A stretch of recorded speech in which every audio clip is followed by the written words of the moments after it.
Well, hello and welcome to this series. I am going to be putting together a playlist of videos in which I highlight a build that I've kind of laid out for you here in Skyrim Wildlander.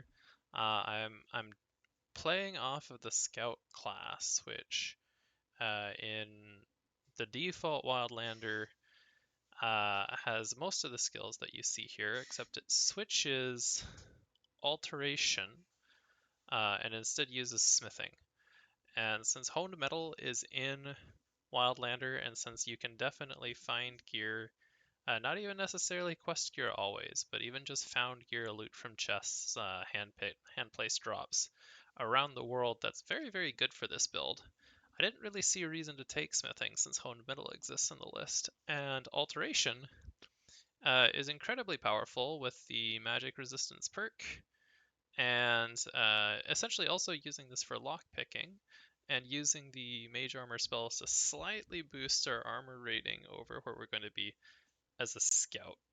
If you're not familiar, the scout archetype is really playing off of uh, light armor, so evasion, and then typically sword and board, or in this case I choose war axes because they're really really good in Wildlander, even if you don't have anything other than an unenchanted axe of a certain good tier. So that's really what this build is. It's really just going to take all perks that are relevant to war axes. It's going to take a couple perks and marksman to have some utility at range and to set up decent sneak attacks. You won't pick sneak as one of your 6 starting skills. You won't pick speech as one of your 6 starting skills. You'll pick these 6 up here: one-handed, block, alteration, alchemy, evasion, and marksman. And then you're going to really use the sneak and speech just for sort of utility. Speech is going to max out to 100 because you are leveling alchemy, which is absolutely broken. You'll have a few more perks than this because Wildlander starts you with 6 instead of 3 in default Requiem, so then you can do things like get the second level of Catalysis. Um, you could get Dodge if you wanted to. I really didn't use it on this build ever, really, to my knowledge. Or you could pick up, I think what would be wiser is if you really go hard on the main quest line, you can do Lore of the Thuum and then Indomitable Force to take a lot less damage from dragon shouts and from other shouting enemies. The power of this build, you would think it's alchemy. I mean, alchemy helps, um, especially once you're able to get up to fortified muscles, but uh, I'm recording this at the point where I've gotten through level 32. We've killed an ebony vampire. We've killed our first dragon. We've really demonstrated that we can kill each enemy type in the game. And it's very difficult to kill us already, even though alteration is closer to 53. So we only have 2 tiers of magic resistance, and I don't remember if I took defensive stance. Block is around 75. Evasion's not up to 75, so I don't have combat reflexes. I don't have Windrunner, but one hand is at 75. So I've got my damage source. I've got these where I want them, and alchemy is, about 20 levels behind. Alteration is about 20 levels behind, as you'll see where I am in the playthrough at this point, but it's still incredibly powerful. The dragon fight was honestly easy, and the ebony vampire fight that I did was also thrilling, but relatively easy. I sat there killing an ebony vampire while taking hits from a steel plate vampire next to him. And that comes down to the race that I choose for this build, which is Redguard. And Redguard's very nice for stamina management, very nice for the power attack lowered cost, and good starting skills with one-handed and alteration. But more importantly, because of Adrenaline Rush. Adrenaline Rush is really, really powerful, and when you know you're only going to be hitting one main thing, like one ebony vampire, Adrenaline Rush is just completely overpowered for situations like that. Let's see. The other really nice thing about that race is because you start off with 75% disease and poison resist, you'll be more than capped on that as you follow these level ups, where I basically just increase stamina every 5 levels. So at level 6, 11, 16, 21, etc. I hit a stamina level up, and otherwise I'm just going health. Julianos and reading 100 books is just to get some extra magicka because we're never going to increase it, so we can keep that Julianos blessing to be at 120 magicka with the greater blessing from reading 100 books. And then gear-wise, we're going to wear the Galder amulet, so that'll put us at 170. And then usually during your playthrough, you'll be warm, and so you'll technically be at 180. I've not gotten the Ogma yet at this point in the playthrough. I might keep going on the playthrough to get the Ogma, but I would pick health for this build. Makes up for being somewhat squishy in terms of armor rating. Warrior Stone is really good for this because if you're going to be lightly armored, even though you're pretty defensive with the block, the real power of the block is elemental protection. It's really strong as defense against magic. When you're up against melee, or if you're up against arrows, which this is actually fairly bad at blocking arrows, then you just want to do as much damage as possible and be as fast as possible. So Warrior Stone is really good for that, obviously. And then the Julianos Blessing is really for the utility with Alteration.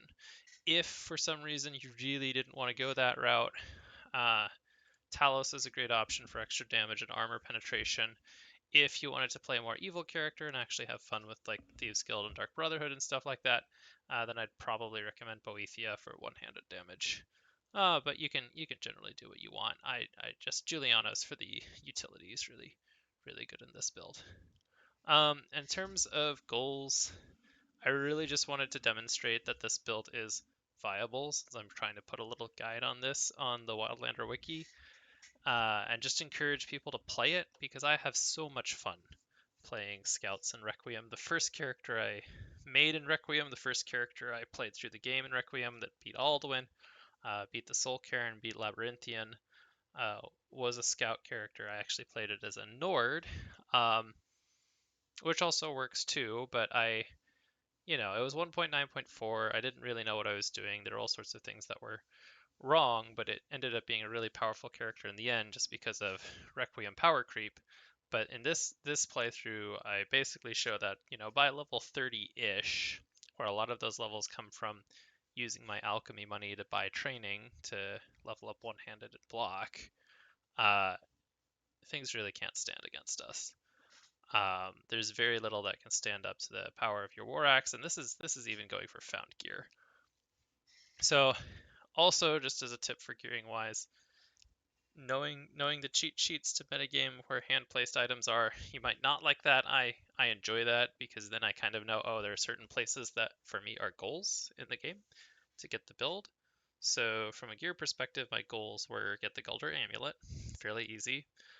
Did that in the level 10s, I think. I don't think it was level 20 at that point, but I might be wrong. Actually, no, I was level 20, come to think of it. Not important. You can get that earlier than I did in my playthrough. Just depends on what you want to do.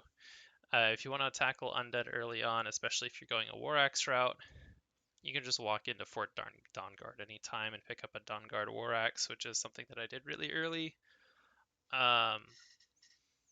But the actual aim is to get an ebony war axe with a good character. You could choose to go a different route if you wanted to play an evil character. There's a Daedric war axe that's relatively easily available in Movarth's lair once you're able to kill an ebony vampire, which Dawnguard war axe will be good enough to get you there. It's going to depend more on your skills than anything else. But for the ebony war axe, you're going to want to find one of the hand-placed ones, and that is also going to be gated by an ebony vampire, in particular the one in Broken Fang Cave. And we do play Broken Fang Cave on this playthrough and get the ebony war axe there.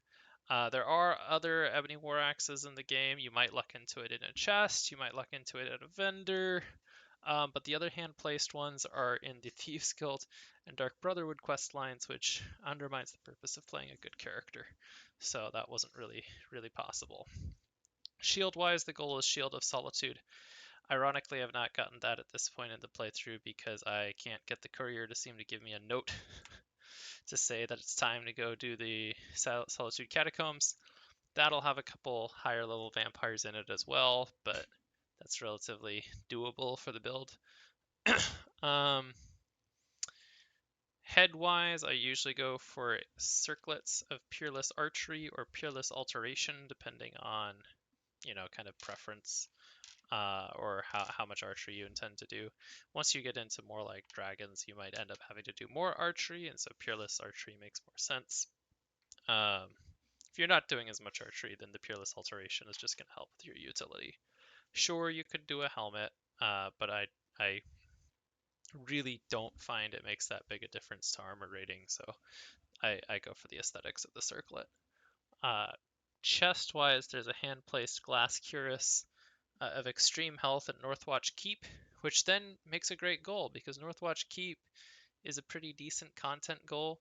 Block 50 helps a ton with that because you're up resisting magic from the Thalmor. Having a fairly decent character at that point is essential because of all the archers and fairly strong Thalmor, so that's a fun content goal in that hand-placed item. And then, let's see, for boots and gloves, doesn't really matter. You just find the best enchants that you can. I end up getting ones from Northwatch Keep that I keep for a long time on this playthrough because I find eminent wielding, so 20% one-handed on elven gloves, and resist shock 30% on elven boots. Preferably that would have been resist fire, I think, since you run into more fire damage than shock damage, but whatever works. I use honed metal to enchant my cloak with 49% frost resist at the college, because frost damage kills melee warriors. So 49% frost resist plus elemental protection, and you are good to go against frost. As far as the ring, good content goal is Kamatu. There's a very easy way to kill Kamatu for his eminent wielding 20% one-handed ring. After that, though, I do find a Peerless wielding ring in a chest.